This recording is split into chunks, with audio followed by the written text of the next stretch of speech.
Κυρία Αγγλέση, έχει το λόγο για 3 λεπτά. Κύριε Υπουργέ, θα καταθέσω και τις χρηματοδοτήσεις, εδώ το έγγραφο των χρηματοδοτήσεων. Από όλο αυτό το ποσό που αναφερθήκατε, 88.000 ευρώ έφτασαν στο δασαρχείο Αρνέας τελικά. Μόνο 88.000 ευρώ. Αυτό ήταν. Μιλήσατε για ότι είναι κομβική σημασία ζήτημα για σας η προστασία των δασών.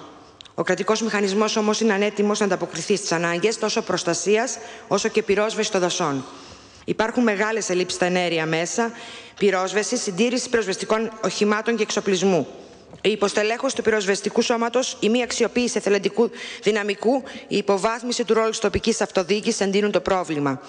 Το μοντέλο δασοπυρόσβεσης που στηρίζεται κυρίως σε εναέρια μέσα, χωρίς επιστημονική βάση, χωρίς σχέδια αντιμετώπισης κινδύνων, χωρίς χάρτες και χωρίς αξιοποίηση δασικής υπηρεσίας είναι προβληματικό.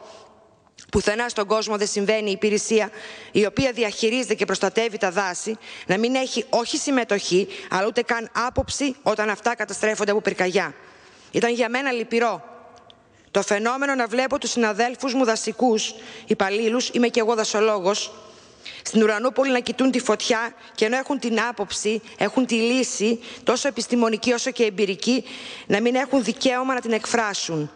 Μας περισσεύουν οι δυνάμεις κατάσβεσης και έχουμε αφήσει αυτό το έμπειρο και επιστημονικό καταρτισμένο προσωπικό έξω από τη δασοπυρόσβεση.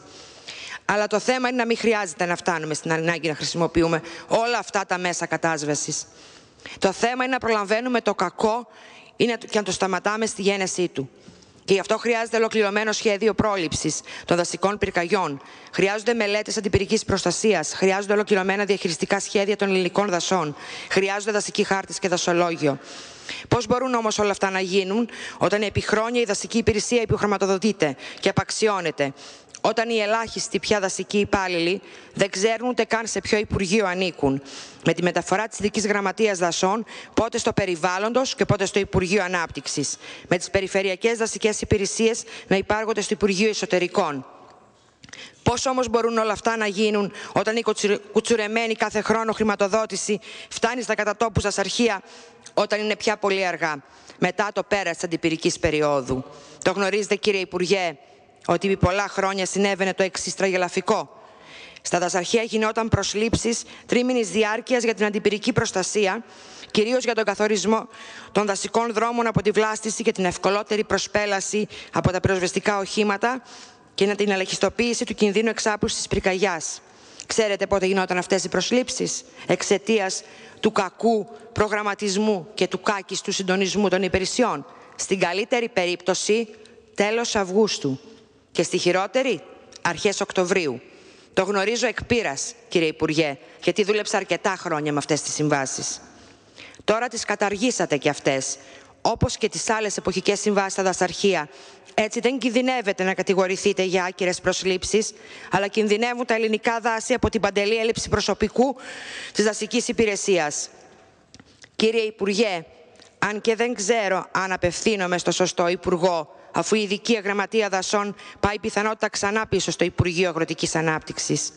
Παρόλες τις αντιρρήσεις των επιστημονικών φορέων, των δασολόγων και των περιβαλλοντικών οργανώσεων, φροντίστε για την έγκαιρη και γενναία χρηματοδότηση των δασικών υπηρεσιών. Φροντίστε για τη στελέχωση των δασαρχείων, που είναι τα κύτταρα της δασικής πολιτικής. Δημιουργήστε επιτέλους αυτόν τον ενιαίο φορέα δασών, για τον οποίο υπάρχει διακομματικό ομόφωνο πόρισμα εδώ και 20 χρόνια και τον υποστηρίζουν διακαώς όλοι οι εμπλεκόμενοι με το δάσος επιστημονικοί φορείς, ακόμη και σε περιόδους οικονομικής κρίσης. Αν όχι κυρίως σε αυτές, η προστασία του περιβάλλοντος είναι αδιαπραγμάτευτη αναγκαιότητα. Ευχαριστούμε την κυρία Αγγλέση. Το λόγο έχει ο κύριος Υπουργός για 3 λεπτά.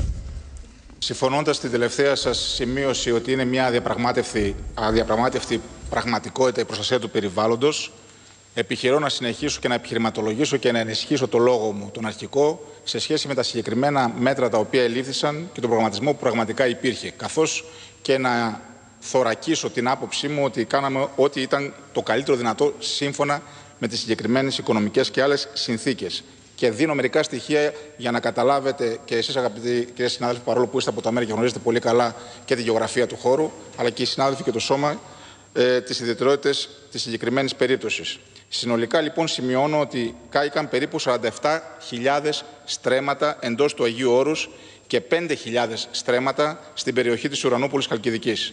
Η συνολική καμένη έκταση ήταν περίπου 52.000 στρέμματα δασικών εκτάσεων και αγροτικών καλλιεργειών.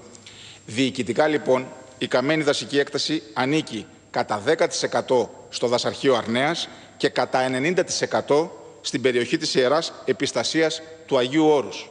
Τονίζω ότι η πυκνότητα του δασικού οδικού δικτύου στην περιοχή της Ουρανούπολης Χαλκιδικής είναι υψηλή και ότι όλοι οι δρόμοι έχουν συντηρηθεί. Η αντιπυρική προστασία της περιοχής που υπάγεται στην Ιερή Επιστασία του Αγίου Όρους, όπως κάθε χρόνο, έγινε, όπως προανέφερα, κατόπιν συνεργασίας και συνεννόησης των αρμοδίων υπηρεσιών με την Ιερά Επιστασία του Αγίου Όρους κατόπιν υποδείξεών της. Συνεπώς έγινε έγκαιρα και μέσα στον προγραμματισμό που οφείλαμε να κάνουμε ο σχεδιασμός και η υλοποίηση της αντιπυρικής προστασίας της περιοχής. Για τις εκτάσεις, γιατί δεν θέλω να αφήνω αναπάντητο τίποτα και από τη γραπτή σας ερώτηση. Για τις εκτάσεις που κάηκαν και ανήκουν στο δασαρχείο Αρνέας, έχουν ήδη ξεκινήσει από τις αρμόδιες υπηρεσίες οι εξής ενέργειες. Αποτύπωση της περιοχής με διαδικασίες ακριβούς αποτύπωσης. Αεροφωτογράφηση, δορυφορικές εικόνες, επίγειες μετρήσεις, ώστε να υπάρξει ακριβής εικόνα της πληγής περιοχής τόσο πριν από την πυρκαγιά όσο και μετά από αυτήν. Δεύτερον, κήρυξη της περιοχής ως αναδασωτέας σύμφωνα με το άρθρο 17 του Συντάγματος και το άρθρο 38 του νόμου 98 του 79 εντός των προβλεπωμένων από τον νόμο προθεσμιών με πλήρη και ακριβή αποτύπωση σε χάρτη της εκτάσεως που κάηκε. Τρίτον, σχεδιασμός έκτακτης υλοτομίας του ξύλου στις καμένες εκτάσεις προκειμένου να βοηθηθεί η φυσική αναγέννηση η οποία θα ολοκληρωθεί εντός του έτους με τη συνδρομή των τοπικών δασικών συνεταιρισμών. Αναδασώσεις, και αυτό είναι και προς πληροφόρηση και εκείνων οι οποίοι δεν έχουν εντρυφήσει στα δασολογικά, δεν θα γίνουν στην παρούσα φάση, διότι θα εκτιμηθεί πρώτα η πορεία της φυσικής αναγέννησης και θα αποφασιστεί μέσα στην αναγκαία περίοδο των 2 ετών. Πιθανή πάντως εκτίμηση είναι ότι δεν θα απαιτηθούν αναδασώσεις όπως και αντιπλημμυρικά έργα. Αυτές είναι οι πρώτες εκτιμήσεις των ειδικών επιστημόνων των υπηρεσιών και δεν μπορούμε να τις αμφισβητήσουμε. Όσον αφορά την έκταση που βρίσκεται εντός του Αγίου Όρους, που είναι και η μεγαλύτερη έκταση, συντριπτικά η μεγαλύτερη έκταση που καταστράφηκε, πρέπει να αναφερθεί εδώ ότι αποτελεί αρμοδιότητα της Ιεράς Επιστασίας. Θα συνταχθεί και εδώ ξεχωριστή μελέτη από ιδιώτες δασολόγους με μέριμνα της Ιεράς Επιστασίας, η οποία στη συνέχεια θα εγκριθεί από τις αρμόδιες υπηρεσίες. Δεν έχω χρόνο παραπάνω για να σας δώσω περισσότερα στοιχεία. Απλώς να πω ότι για ακόμα μια φορά ότι τόσο η πρόληψη όσο και η αποκατάσταση από ενδεχόμενες πυρκαγιές είναι ένα βασικό ζητούμενο, ένα βασικό διακύβευμα, είναι μια βασική υποχρέωση της πολιτείας και εμείς είμαστε εδώ πέρα ταγμένοι να υπηρετήσουμε αυτό το σκοπό με κάθε μέσο. Ευχαριστώ πάρα πολύ. Ευχαριστούμε και εμείς. Ερχόμαστε στην ερώτηση με αριθμό 143.